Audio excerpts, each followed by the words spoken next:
Halo Tribuners, salam jumpa di Tribun Ambon hari ini. Bersama saya Ajeng Hatalea akan kami hadirkan berita terbaru dari Kota Ambon dan Provinsi Maluku untuk Tribuners tentunya di Tribun Ambon hari ini edisi 18 Juli 2022. Baik Tribuners, kita mulai dengan berita pertama. Hujan deras jembatan penghubung 3 kabupaten di Pulau Seram terputus.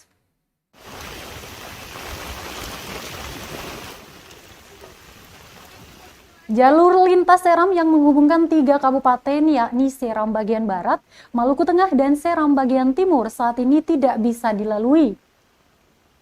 Pasalnya, jembatan Waimala yang berada di Kecamatan Teluk Elpa Putih, Maluku Tengah terputus.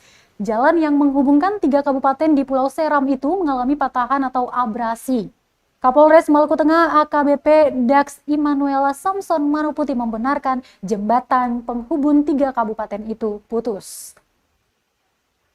Dax menjelaskan, dari informasi warga, kejadian itu terjadi pada Sabtu 16 Juli 2022 sekitar pukul 20.30 waktu Indonesia Timur. Dia menambahkan beberapa personel ditempatkan di lokasi untuk memberikan imbauan kepada masyarakat yang melintas di jalan. Kejadian ini juga sudah dikonfirmasi dengan Balai Jalan untuk perbaikan nantinya. Untuk sementara Tribuners, polisi dibantu warga telah membuat akses jalan untuk pejalan kaki agar bisa melewati lokasi tersebut.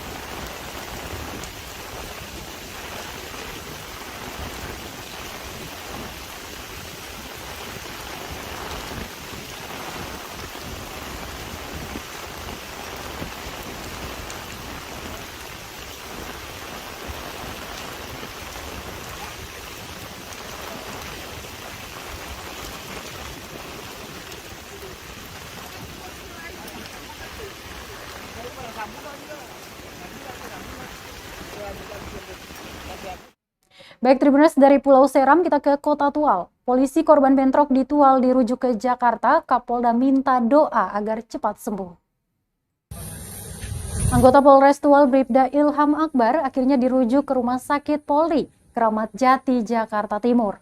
Ilham terluka parah setelah anak panah yang dilepaskan salah satu dari kelompok pemuda yang bertikai mengena tepat di atas kening sebelah kanan saat bentrok pecah pada Sabtu, dini hari 16 Juli 2022. Ilham dengan panah yang masih tertancap di bagian kening kanan itu diberangkatkan dengan pesawat Lion Air dengan nomor penerbangan JT881 dari Bandara Karel Satsitubun, Maluku Tenggara, Maluku pada Minggu 17 Juli 2022. Pengiriman Ilham Akbar sendiri ke Jakarta untuk dilakukan operasi pengangkatan panah yang masih menancap di kening sebelah kanannya. Kapolda Maluku Irjen Pol Lotaria Latif mengaku dirinya juga telah memberikan atensi khusus agar korban segera mendapatkan penanganan serius dan dirawat hingga sembuh nanti. Diberitakan sebelumnya Tribuners, bentrokan antar dua kelompok di Kota Tual pecah di perempatan Jalan Dr. J. Lemena, tepatnya di Kelurahan Ketsoblak, Kecamatan Dula Selatan, Sabtu dini hari pada 16 Juli 2022 sekitar pukul 00.30 waktu Indonesia Timur. Bentrok yang melibatkan pemuda kompleks SKB UN dan pemuda kompleks Wairhir itu mengakibatkan 5 orang terluka karena terkena panah dan lemparan batu. 5 korban luka yakni 2 warga dan 3 polisi, salah satunya Wakapolres Tual Kompol Syahrul Awab. Bentrokan itu sendiri dipicu oleh aksi 2 pemuda mabuk yang diduga berasal dari kompleks SKB UN yang melempari botol bir dan melepaskan panah saat melintas dengan motor di kawasan Wairhir.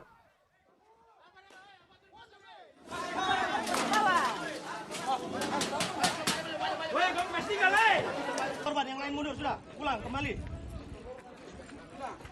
Sudah pulang kembali. Kembali sudah, Dan sampai kalian jadi korban, sudah. Cukup saya jadi korban, kalian pulang sudah, pulang. Pulang mundur. Ayo. Kembali. Sudah ada Kapolres dengan saya sudah di sini. Ayo. Pulang sudah.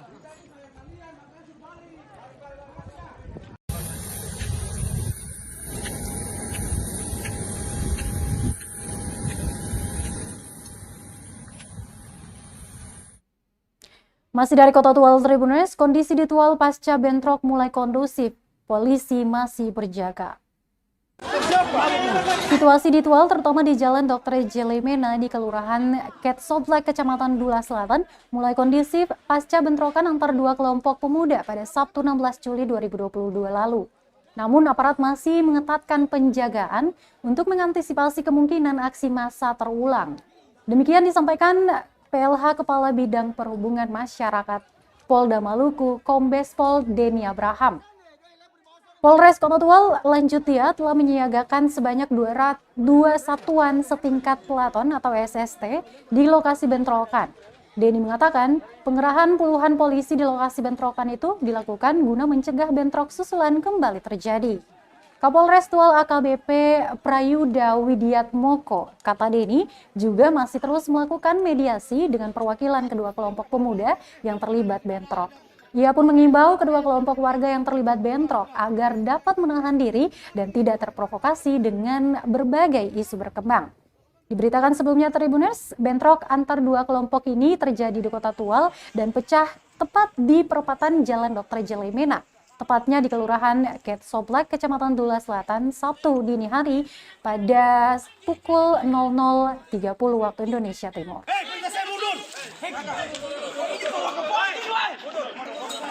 Mundur.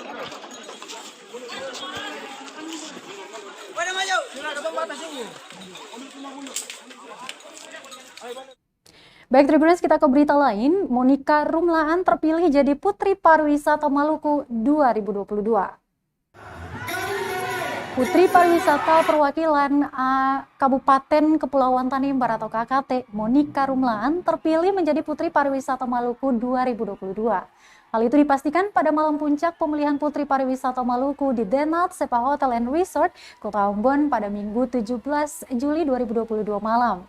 Monica Rumlaan dianugerahkan gelar Putri Pariwisata setelah bersaing dengan 10 finalis dari masing-masing kabupaten kota di Maluku.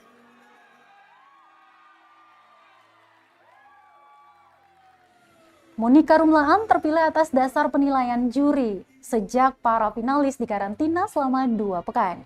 Monica menjadi satu-satunya di antara ke-10 finalis yang memenuhi 3 kriteria utama penilaian, yakni kecantikan atau beauty, behavior, and brain.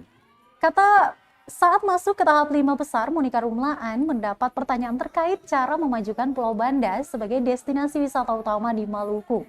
Monica pun menjawab dengan singkat, padat, dan jelas sehingga mudah dimengerti para juri dan penonton. Kepada tribunambon.com, Monica Rumlaan mengaku sangat bangga atas pencapaiannya itu. Ia melanjutkan dengan memanfaatkan teknologi dan sosial media, dirinya akan membantu pemerintah Provinsi Maluku memperkenalkan dan mempromosikan pariwisata di Maluku. Saya tidak menyangka sebenarnya bisa mewakili Maluku nantinya di ajang nasional.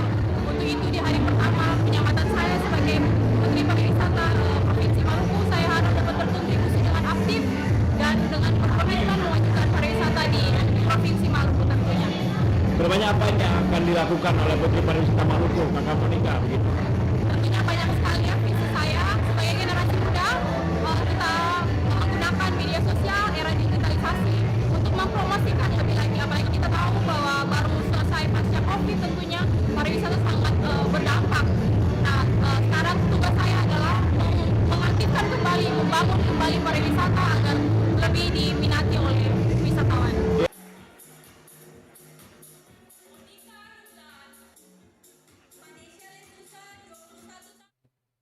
Wakil Tanimbar jadi Putri Pariwisata Maluku 2022. Begini tanggapan Daniel Indei. Wakil Bupati Kepulauan Tanimbar atau KKT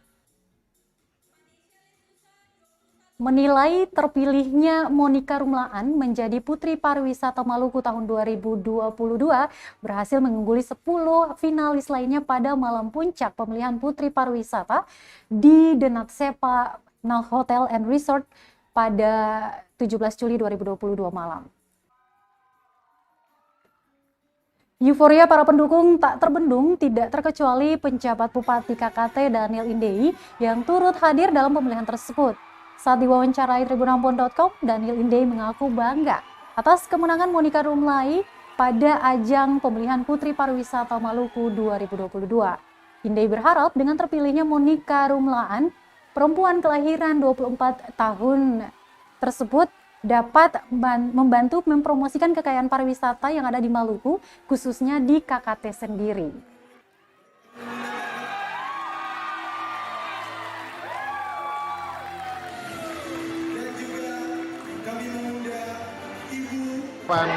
Saya lewat Putri Pariwisata Provinsi Maluku tahun 2022, Monica Rumlaan, pariwisata di Provinsi Maluku semakin dikenal di tingkat nasional maupun internasional dengan aset-aset pariwisata yang luar biasa, destinasi pariwisata yang luar biasa indahnya, baik alamnya, budaya lokalnya, termasuk pakaian-pakaiannya tenun khas dari Kabupaten Kepulauan Tanimbar.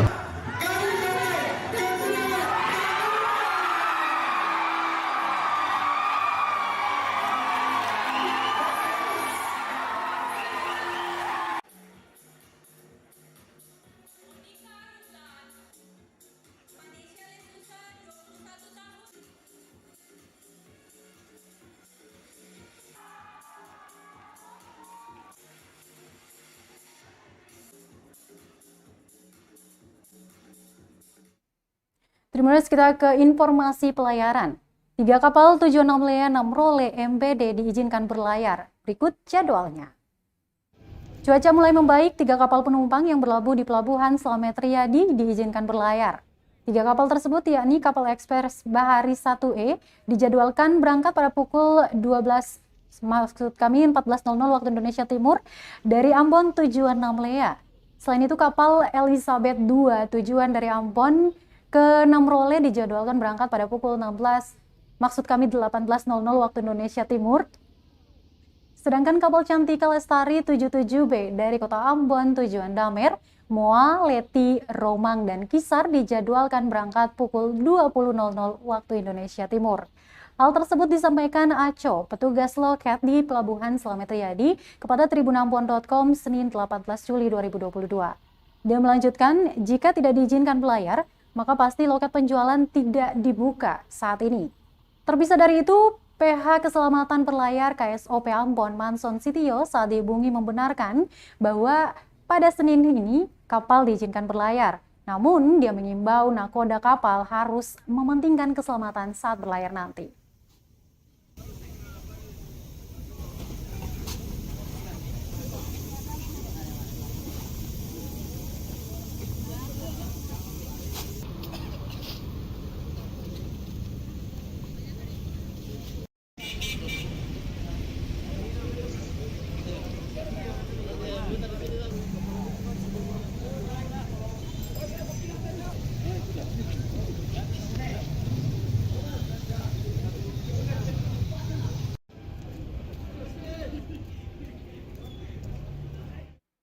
Kembali ke Kota Ambon, Tribuners, sah Akper Latumetan resmi beralih status jadi Stikes Latumetan. Akademi Perawatan atau Akper Rumkit tingkat 3 Dr. J.A. Latumetan resmi alih status menjadi Sekolah Tinggi Ilmu Kesehatan atau Stikes Rumah Sakit Profesor Dr. J.A. Latumetan. Peresmian Stikes RS Prof. Dr. J.A. Latumetan ini ditandai dengan penandatanganan prasasti dan pengguntingan pita oleh Kepala Pusat Kesehatan Angkatan Darat atau Kapus Kesat Mayor Jenderal TNI Dr. Purwo Setianto. Dalam sambutannya, Mayor Jenderal TNI Dr. Purwo Setianto mengungkapkan rasa syukur atas transformasi kelembagaan tersebut. Dia mengatakan sinergitas seluruh pihak terkait menjadi sangat penting, karena tanpanya pencapaian itu tidak akan mungkin bisa terwujud. Terlebih lanjutnya, Stikes ini membuka peluang tambahan prodi lainnya.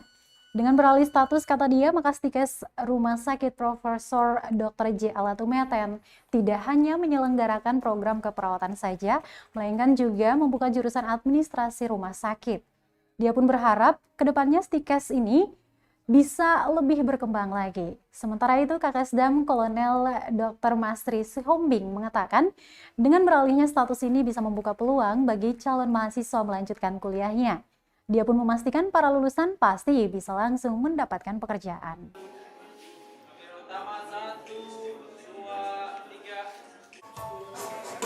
Tes.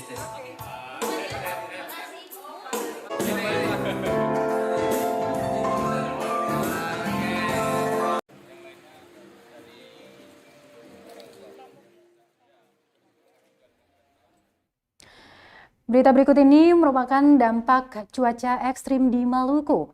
Cegah tergenangnya banjir, puluhan santri di Masohi gotong royong bersihkan selokan tersumpat. Puluhan santri dari pesantren Al-Hidayah Masohi gotong royong membersihkan selokan tersumbat di kawasan Jalan Salahutu, Kelurahan Namailo, Kota Masohi pada Senin 18 Juli 2022. Diketahui selokan tersumbat itu disebabkan oleh material tanah beserta sampah yang dibawa air saat hujan deras mengguyur kota bertajuk Pamahan Nusa itu. Akibatnya selokan yang tak lagi mampu menampungnya, material tanah pun meluap hingga ke badan jalan di kawasan kantor Kelurahan Namailo. Hal itu dilakukan agar mencegah terjadinya luapan air hingga terendam banjir. Berdasarkan pantauan tribunambon.com di lapangan, terlihat para santri tengah mengangkat material yang menutup aliran air pada selokan tersebut. Salah seorang santri, Rizky Silawan, mengatakan aksi kerja sosial itu telah dimulai sejak pukul 08.00 waktu Indonesia Timur. Banyaknya material tanah yang menumpuk di dalam selokan itu, hingga pada pukul 11.00 waktu Indonesia Timur, mereka terpantau masih terus melakukan pembersihan agar aliran air tidak tersumbat lagi. Ditambahkan, memang selokan ini jika tidak dibersihkan maksud kami, takutnya air akan meluap lagi, bukan saja menutupi badan jalan, melainkan juga masuk hingga rumah-rumah warga di kawasan tersebut.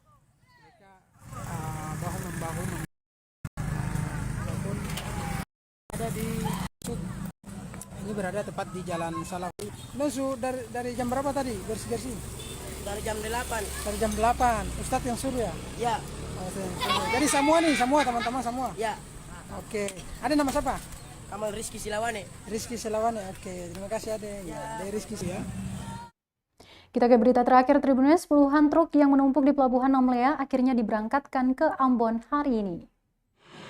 Puluhan kendaraan logistik yang menumpuk di Pelabuhan Namlea, Kabupaten Buru diberangkatkan ke Galala, Kota Ambon pada Senin 18 Juli 2022 hari ini. Otoritas pelabuhan akhirnya telah mencabut larangan berlayar dan mengizinkan armada penyeberangan kapal feri Namlea untuk kembali beroperasi. Pantauan tribunambon.com di lapangan pukul 16.01 waktu Indonesia Timur, kurang lebih 20 kendaraan logistik sudah diparkirkan di depan pintu masuk Pelabuhan Namlea. Selain itu, Tribuners, tempat penjualan tiket juga sudah dibuka dari siang hingga sore tadi. Serta para calon penumpang tidak henti-hentinya berdatangan ke pelabuhan untuk membeli tiket. Nantinya, kapal feri dari Pelabuhan Namlea tujuan Ambon pada Senin ini diberangkatkan pukul 20.00 waktu Indonesia Timur. Diberitakan sebelumnya Tribuners, kapal feri rute Namlea Ambon sudah dilarang berlayar sejak 4 hari yang lalu. Larangan itu pun menindaklanjuti surat pemberitahuan perakiraan cuaca dari BMKG Stasiun Meteorologi Maritim Ambon bahwa tinggi gelombang laut di perairan Pulau Ambon dan Pulau Buru mencapai 2,5 hingga 4 meter.